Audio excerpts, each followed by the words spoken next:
Is heaven a place of rest, a final, eternal place of rest, or is there something after that heaven? Is there a life after death? How we answer these questions makes a huge difference in how we live and act in the world today. Let me make the case. If we haven't met, my name is Deacon Richard Hudzik, and I use this channel to hand on the faith, to pass on to you things I've stumbled across that are just too good not to be shared. And today I want to assert that what we think about the afterlife affects how we live today. Now, in another video, I made the claim that no one really wants to go to heaven if that heaven means sitting on a cloud and strumming a harp for eternity or something passive like that. I will put the link to that video in the description below. And all hyperbole aside, what I am saying is the cloud-sitting place of rest, heaven, is a hope that's too small. Moreover, it is an understanding of eternity that is not scriptural, I would submit, and it's not grounded in our ancient tradition, thousands of years old. Moreover, thinking of heaven as this place of infinite quiet, rest, and removal from activity does not acknowledge the goodness of God's created matter. Rather, the promise in our faith is the resurrection of the dead and new life in that resurrected body. Really, that's what we say in the Creed. We say that every Sunday. And my point today is that this talk about heaven is not abstract theologizing. To demonstrate this, let me ask you, are you trying to be good, moral, follow the Christian moral code so that we might thereby qualify for heaven and defined as this place of an afterlife of eternal rest? But suppose that place of rest is followed by our bodily resurrection. Yes, I am talking about a return to earthly, material existence in some sense, a life after what we today often think of as heaven.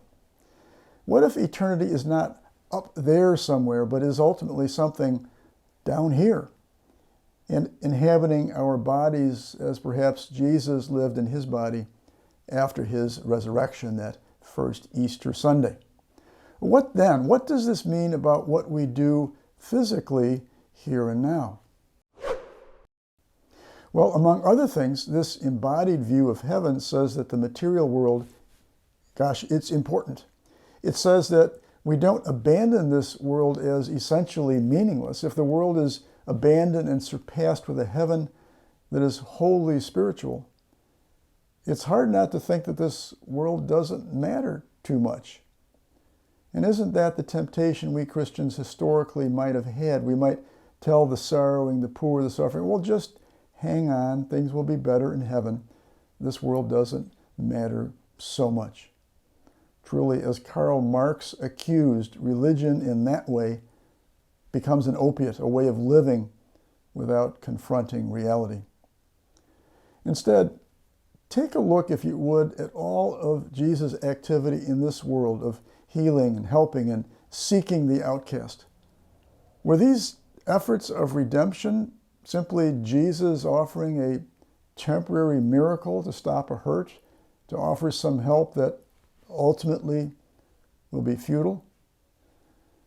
I join with Anglican scholar N.T. Wright's great phrasing here. He asks, are Jesus' miracles of healing, are those simply audio-visual aids so that we pay attention to him?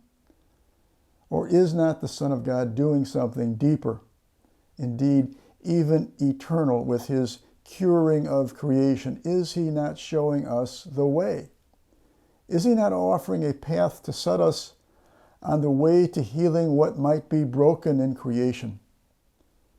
If the material world is important both now and eternally, our involvement in the world becomes much more understandable. To act so that the hungry are fed and the homeless are sheltered and all the other works of mercy are carried out to completion, well, that anticipates what the new world, the new eternal physical world will look like. If the material world is entirely disposable or temporary, well, why bother to participate in its healing? If created matter is transient, isn't it missing a dignity that something eternal would have? In terms of reorienting our thinking, having a reverence for the material world, well, that transforms our ethics too. If living a moral life is simply the passport, the certificate we earn that we need to get to heaven, then doing good for others or reenacting the healing that Jesus did, that all becomes pointed towards ourselves. We do good in order to get to heaven?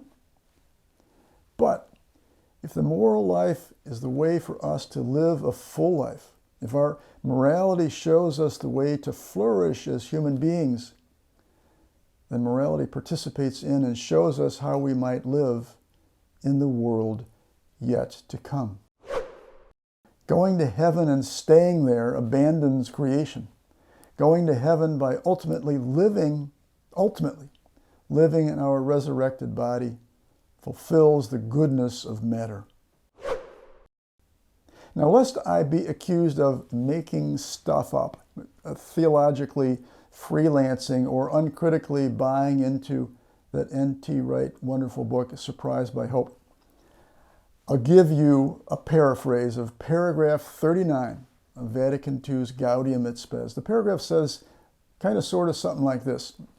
1, we don't know when the earth as we now know it is going to end, nor do we know how that's going to happen. 2, we do know that this world is in part deformed by sin. We know that.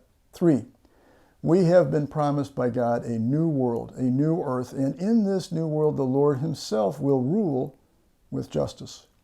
4, he will answer and surpass, in the words of the Vatican II document, answer and surpass all the longings for peace which spring up in the human heart. That is to say, he's going to do stuff we can't even dream of. Point 5, part of this is the death of death, and we will all be raised up in Christ. And what was previously weak and corrupt in creation will be invested with an incorruptibility and relieved of sin. Point 6, but even though there is a new earth coming, this expectation shouldn't weaken our concern for this world. No, this expectation of the new world should move us to nurture and cultivate our present world, because it's going to continue. Point 7, because here today in this world, our world, there is growing the body of a new human family, a body which is able to give some kind of foreshadowing to that new age. And finally, I quote a sentence from paragraph 39's closing. Quote, for after we have obeyed the Lord and in his Spirit nurtured on earth the values of human dignity, brotherhood, and freedom, and indeed nurtured all the good fruits of our nature and enterprise, we will find them again, but freed of stain, burnished and transfigured when Christ hands over to the Father a kingdom eternal and universal, the kingdom of truth and life, of holiness and grace, of justice, love, and peace. On this earth, that kingdom is already present in mystery. When the Lord returns, it will be brought into full flower. That is life after death. That is the heaven that we can hope for. We are coming back here, yeah, in the end. We can love this place and its people today and care for it all, or if we are indifferent or disdainful, we can let this place fester in its brokenness. But nurtured or neglected, this is our home today, and a home we will all return to someday. God bless you for listening. Thank you for hanging on to the end, and we'll see you in the next video. Be well. Take care.